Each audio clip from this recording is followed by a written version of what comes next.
നല്ല കുടുംബനാഥനാണ്, നല്ല പട്ടാളി ചിട്ടയോടുകൂടി പെരുമാറുന്ന വളരെ കൃത്യനിഷ്ഠയുള്ള ഒരു വ്യക്തിയാണ്. അതുപോലെ തന്നെ ഫോട്ടോഗ്രാഫിയിൽ നല്ല പ്രാവീണ്യമുള്ള ഒരാൾ, IT മേഖലയിൽ പ്രാവീണ്യമുള്ള ഒരാൾ, ഡ്രൈവിംഗിൽ താല്പര്യമുള്ള ഒരാൾ. ഇങ്ങനെ അഭിനയം മാറ്റി നിർത്തി കഴിഞ്ഞാൽ മറ്റ് പല മേഖലകളിലും മമ്മൂട്ടിയുടെ വ്യക്തിത്വമുണ്ട് അല്ലേ?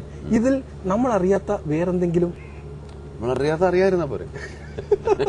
ഞാൻ കവിത എഴുതും എന്ന് രഹസ്യം പറയട്ടെ, ഞാൻ ചെയ്യാറില്ല, അങ്ങനെയൊന്നുമില്ല.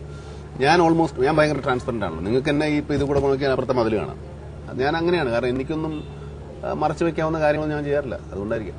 എല്ലാം അറിയാമല്ലോ എന്നെപ്പറ്റി. എന്താ അറിയപ്പോൾ എല്ലാം അറിയാം. എന്നെപ്പറ്റി ഒന്നും ചോദിച്ചറിയാനില്ല. ഞാൻ പറയാനുള്ള കാര്യങ്ങൾ മാത്രമേ എനിക്ക് അറിയാം. എന്നെപ്പറ്റി ഇനി എന്റെ വ്യക്തിത്വത്തെ പറ്റിയോ എന്റെ വ്യക്തി ജീവിതത്തെ പറ്റിയോ അല്ലെങ്കിൽ എന്റെ മറ്റു കാര്യങ്ങളെ പറ്റിയോ ഒന്നും ചോദിച്ചറിയാനില്ല. ഞാൻ വല്ലതും പറയാനുണ്ടെങ്കിൽ മാത്രമേ അറിയുള്ളൂ. ബാക്കിയെല്ലാം എല്ലാവർക്കും അറിയാം. അല്ല, അത്രത്തോളം ഞാൻ എന്താ പറയാ, ജനകീയമാണ്. ജനകീയനാണെന്നല്ല, ജനകീയമായ ഒരു വസ്തുവാണ്. ചെയ്ത് ഇതിനോടകം തന്നെ വൻ മാധ്യമ ശ്രദ്ധ നേടിയ ഒരു ചിത്രമാണ് മിഷൻ 90 ഡേയ്സ്. ചൂടേറിയ വാദങ്ങളും പ്രതിവാദങ്ങളും വിവാദങ്ങളും എല്ലാം ഈ ചിത്രത്തെയും മേജർ രവിയെയും കുറിച്ച് ഉയരുന്നു. അതെന്തു തന്നെയായാലും മേജർ ശിവറാം എന്നൊരു കഥാപാത്രം മലയാളത്തിലുണ്ടായാൽ മമ്മൂട്ടിയല്ലാതെ മറ്റൊരാളെ സങ്കല്പിക്കാൻ പ്രേക്ഷകർക്കാവില്ല. മിഷൻ പരാജയപ്പെട്ടപ്പോൾ ഒരു ഭാവം ഉണ്ടായിരുന്നു, ഒരു നിരാശയുടെ ഒരു ഭാവം. ഇതുവരെയുള്ള ചിത്രം നോക്കിക്കഴിഞ്ഞാൽ ഇതുവരെ കാണാത്തൊരു ഭാവമായിരുന്നു ആ ഒരു സംഭവം. അത് ശരിക്കും ഒരു പ്രേക്ഷകൻ എന്നുള്ള രീതിയിൽ എനിക്ക് ഫീൽ ചെയ്തിട്ടുണ്ടായിരുന്നു എൻ്റെ ഭാവം. അപ്പൊ എനിക്കറിയാനുള്ളത് യഥാർത്ഥത്തിൽ അത് ഫീൽ ചെയ്തിരുന്നു. അല്ല, അത് കാരണം വെച്ചാൽ പ്രധാനമായിട്ട് എനിക്ക് തോന്നിയത് ഒരു കമാൻഡോ ചീഫ്, ഒരു വലിയ ഓപ്പറേഷൻ, രാജ്യത്തിന്റെ ഒരു പരമാധികാരി ആയിരുന്ന ഒരാളെ, അല്ലെങ്കിൽ അത്ര പൊളിറ്റിക്കലി ഇമ്പോർട്ടന്റ് പേഴ്സണാലിറ്റിയെ അസാസിനേറ്റ് ചെയ്തതിന്റെ കേസന്വേഷണവുമായി ബന്ധപ്പെട്ട് ഇതിന്റെ കേസ് കംപ്ലീറ്റ് ആളുകളെ പിടിച്ചിട്ട് അവസാനം അവരെ തൊട്ടില്ല എന്നുള്ള അവസ്ഥയിൽ പിന്നോക്കം വലിച്ചപ്പോൾ സ്വാഭാവികമായ നിരാശ. 3.5 ദിവസം ഊണും ഉറക്കവുമില്ലാതെ കാത്തിരുന്നു എന്നാണ് എന്റെ വേഷത്തിൽ യഥാർത്ഥ ജീവിതത്തിൽ ജീവിച്ച മേജർ രവി പറഞ്ഞത്. 3.5 ദിവസം ഒരു കമാൻഡ് കിട്ടാൻ വേണ്ടി ഈ വീട് ചുറ്റിനും വളഞ്ഞു. എല്ലാ ഓപ്പറേഷൻ നടത്തി 45 സെക്കൻഡ് മതി ഇവരെ പിടിക്കാൻ. നമ്മൾ ആ ഓപ്പറേഷന്റെ പ്ലാനിങ് കംപ്ലീറ്റ് നടത്തിയതിനു ശേഷം അത് ഓഡിയൻസിന് കാണിക്കുന്നുണ്ട്, ഇതാണ് നടക്കാൻ പോകുന്നത്. അത് കാത്തിരുന്ന പ്രേക്ഷകൻ, അത് കാത്തിരുന്ന ഈ കമാൻഡോ ഓപ്പറേഷനെ നിരാശപ്പെടുത്തുകയാണ്. പ്രേക്ഷകനെ സംബന്ധിച്ചിടത്തോളം അല്ലെങ്കിൽ സംവിധായകനെ സംബന്ധിച്ചിടത്തോളം വേറൊന്നും കാണിക്കാൻ പറ്റില്ല.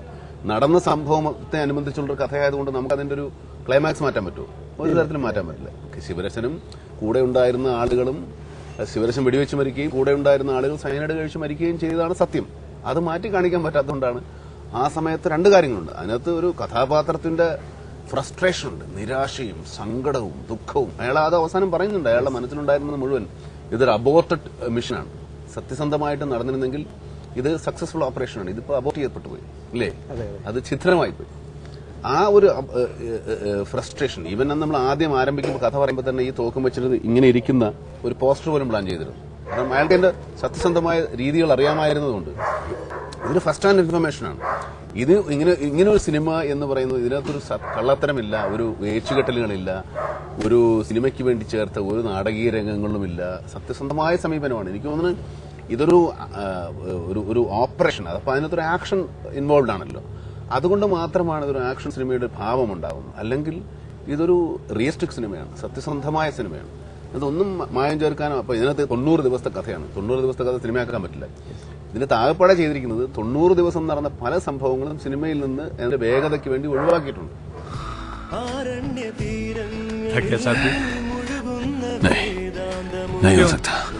थोड़ा पानी पियो।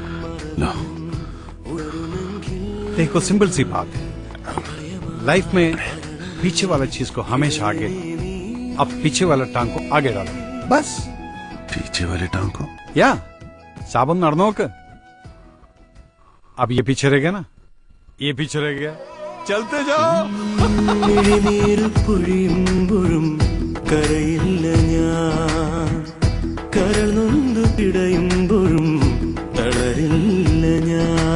രാജീവ് ഗാന്ധി വധവും അതിനുശേഷമുള്ള അന്വേഷണവും ഒക്കെ ഏതൊരു ഇന്ത്യക്കാരനും വിദേശികൾക്കും ഒക്കെ വളരെ വ്യക്തമായി പച്ചവെള്ളം പോലെ അറിയുന്നതാണ്. ആരും എടുത്തില്ലല്ലോ.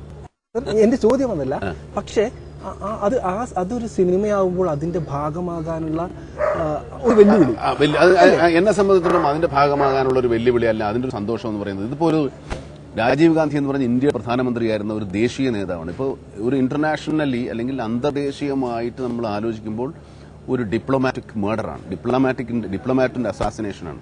ഇപ്പൊ കെന്നഡിയോ അതുപോലുള്ള ആൾക്കാരെയൊക്കെ കൊല്ലപ്പെടുത്തിയിട്ടുണ്ടല്ലോ. അതുപോലെ ഒരു അസാസിനേഷനാണിത്. അതിനെ അവലംബിച്ച്, അതിന്റെ ഓപ്പറേഷൻ അവലംബിച്ച് ഒരു സിനിമ വേണമെങ്കിൽ ഇംഗ്ലീഷിലെടുക്കാം, അല്ലെങ്കിൽ ഹിന്ദിയിലെടുക്കാം. പക്ഷെ ഇവരെല്ലാവരും എല്ലാ ഭാഷയിലും എടുത്താലും ഇതിനകത്ത് തനുവും ശിവരസനും മേജർ രവിയും ഒക്കെ പറയുന്ന ഭാഷ നമ്മൾ സൗത്ത് ഇന്ത്യൻ ലാംഗ്വേജുകളാണ്. ഹിന്ദിയും തമിഴും മലയാളവും ഇംഗ്ലീഷും കലർത്തിയ ഒരു ഭാഷയാണ്. അപ്പോൾ ഈ മിഷൻ 90 ഡേയ്സ് എന്ന് പറയുന്നത് മലയാളം പടമല്ല, ഒരു ഇന്ത്യൻ പടമാണ്. ഇന്ത്യ എല്ലാ ഭാഷകളും, ഇന്ത്യയിലെ ആൾക്കാർ സംസാരിക്കുന്ന എല്ലാ ഭാഷകളും ഇടകലർത്തി, കന്നഡയുണ്ട്, ഹിന്ദിയുണ്ട്, തമിഴുണ്ട്, മലയാളമുണ്ട്. ഇത്രയും ഭാഷകൾ ഉൾക്കൊള്ളിച്ചുകൊണ്ടൊരു സിനിമ ഇതുവരെ മലയാളത്തിലല്ല, ഒരു ഭാഷയിലും. അപ്പോൾ ഇതൊരു മലയാള സിനിമയല്ല, ഈ സിനിമ ഇന്ത്യൻ ഭാഷകളിലുള്ള സിനിമയാണ്. വളരെ ചുരുങ്ങിയ ട്രാൻസ്ലേഷൻസ് മതി. ഇപ്പോൾ മലയാളം പറയുന്ന ഭാഗങ്ങളിൽ മലയാളികൾ പറയുന്ന ഭാഷകൾ തമിഴിലേക്ക് മാറ്റിക്കഴിഞ്ഞാൽ തമിഴ് പടമായി. വളരെ ചുരുങ്ങിയ പടത്തിന്റെ മൊത്തം 25% മലയാളം. പക്ഷെ നമ്മുടെ പ്രേക്ഷകർ വളരെ വിശാല ഹൃദയരായതുകൊണ്ട് അതെല്ലാം സ്വീകരിക്കുന്നുണ്ട്. അതേസമയത്ത് കന്നഡത്തിൽ പറയുന്നുണ്ട്. കന്നഡ ഭാഷയിൽ നിന്നും തമിഴ് കന്നഡത്തിലേക്ക് മാറ്റിക്കഴിഞ്ഞാൽ കന്നഡ ഭാഷയായി. അതുപോലെ ഹിന്ദിയിലേക്ക് ഇത്രയും ഭാഷകൾ മാറ്റിക്കഴിഞ്ഞാൽ, സത്യസന്ധമായിട്ട് ഇവരാരും ഹിന്ദി പറഞ്ഞിട്ടില്ല, അല്ലെങ്കിൽ ഇംഗ്ലീഷ് പറഞ്ഞിട്ടില്ല. ഈ പറയുന്ന അത്രയും ഭാഷകളല്ലേ പറഞ്ഞിട്ടുള്ളൂ. അപ്പൊ ഇതാണ് റിയൽ സിനിമ. ഇനിയിപ്പോൾ ഇംഗ്ലീഷിലെടുത്താലും തമിഴിലെടുത്താലും ഹിന്ദിയിലെടുത്താലും ഇത് തന്നെയാണ്. അപ്പൊ ഈ സിനിമ തന്നെയാണ് മറ്റു ഭാഷകളിലൊക്കെ കാണിക്കുന്നത്. ഇത് വേണമെങ്കിൽ ഇംഗ്ലീഷ് പടം എന്ന് പറയാം, അല്ലെങ്കിൽ ഹിന്ദി പടം എന്ന് പറയാം, അല്ലെങ്കിൽ കന്നഡ പടം എന്ന് പറയാം, അല്ലെങ്കിൽ തമിഴ് പടം എന്ന് പറയാം. അല്ല, ഞാൻ പറയുന്നത് ആ ഇൻസിഡന്റ് റിയൽ ഇൻസിഡന്റ് ആയതുകൊണ്ട് അവിടെ ആരൊക്കെ ഏതൊക്കെ ഭാഷ സംസാരിച്ചോ അതാണ് ഉപയോഗിച്ചത്. ഇതൊരു മലയാളം പടം എന്ന് പറഞ്ഞ് നമ്മൾ ഒതുക്കണ്ട, ഇതൊരു ഇന്ത്യൻ സിനിമയാണ്. ചിത്രത്തില് ഡൽഹിയിൽ നിന്ന് കേരളത്തിലേക്ക് വരുന്ന മേജർ ശിവറാം 7 ദിവസം എടുത്തിട്ട് അയാളൊരു പട്ട് ആളായിട്ടാണ് കാണിക്കുന്നത്, ഡ്രൈവിംഗ് ക്രൈസ് ഉള്ള ഒരാളാണ്. പക്ഷെ എനിക്ക് ചോദിക്കുന്നത് മമ്മൂട്ടി എന്ന വ്യക്തിയുടെ വ്യക്തിത്വം മുതൽ എവിടെയെങ്കിലും ഒന്നുമില്ല. ഞാനൊന്നും ഡൽഹിയിൽ നിന്ന് വണ്ടി ഒന്നും ഓടിച്ചുവിടാൻ ആഗ്രഹിക്കുന്ന ആളാണ്. ഡ്രൈവിംഗ് ഇഷ്ടമാണ് എനിക്ക്, പക്ഷേ അത്രത്തോളം ഒറ്റയ്ക്ക് ഒരു ഡ്രൈവിന് എനിക്ക് ഇഷ്ടമല്ല. എനിക്ക് ഒരു കൂട്ടില്ലെങ്കിൽ ഞാൻ ഡ്രൈവ് ചെയ്യില്ല. അത് മേജർ ശിവരാമന്റെ മാത്രം വട്ടാണ്, എന്റെ അല്ല. എനിക്ക് അതുമായിട്ട് യാതൊരു, എന്റെ സെൽഫൊന്നും ഇതിന് ഒരു സിനിമയിലും ഉണ്ടാകാൻ വഴിയില്ല, ഉണ്ടാകാൻ ശ്രമിക്കാറില്ല ഞാൻ. മേജർ ശിവരാമനെ സംബന്ധിച്ചിടത്തോളം എന്റെ സെൽഫ് ഇട്ടുമില്ല. പട്ടാള വേഷങ്ങളാണെങ്കിൽ ഒത്തിരി പട്ടാള വേഷങ്ങൾ ചെയ്തിട്ടുണ്ട് ഫോഴ്സിലെ. പക്ഷെ പെട്ടെന്ന് വരുന്നത് പട്ടാളവും അതുപോലെ തന്നെ ഈ ചിത്രങ്ങളിലൊക്കെ ഓരോന്നെടുത്ത് നോക്കുകയാണെങ്കിൽ ഓരോന്നും വ്യത്യസ്തമാണ്. ഓരോ പട്ടാളക്കാരാണ്, ഒരാളല്ല. എങ്ങനെ സാധിക്കുന്നു എന്നുള്ളതാണ് ചോദ്യം. അത് എങ്ങനെ സാധിക്കുന്നു എന്ന് ചോദിച്ചപ്പോൾ ഒരു തരത്തിൽ ഒരു സ്കൂൾ മാഷായിട്ട് നമ്മൾ അഭിനയിക്കുമ്പോൾ ഒരു സ്കൂൾ മാഷായിട്ടുള്ളൂ. ബാക്കി എത്രയോ ലക്ഷക്കണക്കിന് മാഷന്മാരുണ്ട് ഇവിടെ. അതിൽ വേറെ ഒരാൾ, അടുത്ത സിനിമയിൽ വേറെ ഒരാളായിരിക്കും. ഒരു പട്ടാളക്കാരനോ ഒരു മേജറോ ഒരു ക്യാപ്റ്റനോ അല്ലെങ്കിൽ ഒരു കേണലോ ആയി കഴിയുമ്പോൾ ഒരു കേണലാണ്, ഇത് വേറെ പട്ടാളക്കാരാണ്, വേറെ ആളുകളായിട്ടാണ് നമ്മൾ അഭിനയിക്കുന്നത്. അപ്പോൾ ഒരിക്കലും അതിന് നേരത്തെ ഉണ്ടായില്ലെന്ന ഒരു ബന്ധം ഉണ്ടാകാൻ വഴിയില്ല. അത് ഈ പറയുന്ന പോലെ ഒരു പ്രത്യേകതരം റോളുകൾ മാത്രം അഭിനയിക്കുന്ന ആൾക്കാർക്ക് ഉള്ള പ്രശ്നമുണ്ട്. നമുക്ക് ആ പ്രശ്നമില്ല, നമ്മൾ എല്ലാത്തരം വേഷം ചെയ്യുന്നില്ല.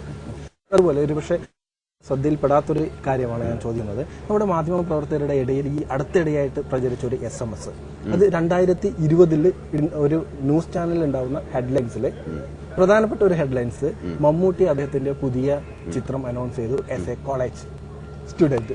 അല്ല, പ്രേക്ഷകർക്ക് ഇങ്ങനെ ചിന്തിക്കാൻ തോന്നിക്കുന്നത് എന്താണ് അതിന്റെ പിന്നിൽ? അതൊരു തമാശയായിട്ട് ഞാനത് അങ്ങനെ സ്വീകരിക്കുന്നുള്ളൂ. 2020 ഞാൻ ജീവിച്ചിരിപ്പുണ്ടോ എന്ന് തന്നെ പറയാൻ ഒക്കില്ല. മിഴിനീര് പൊഴിയുമ്പോഴും കരയില്ല ഞാൻ.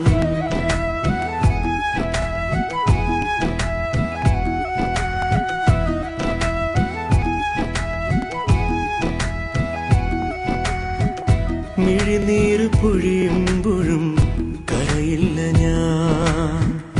കരനൊന്തു പിടയുമ്പോഴും തളരില്ല ഞാൻ. ഉരുകുന്നൊരീ മാനസം ഒഴിയേ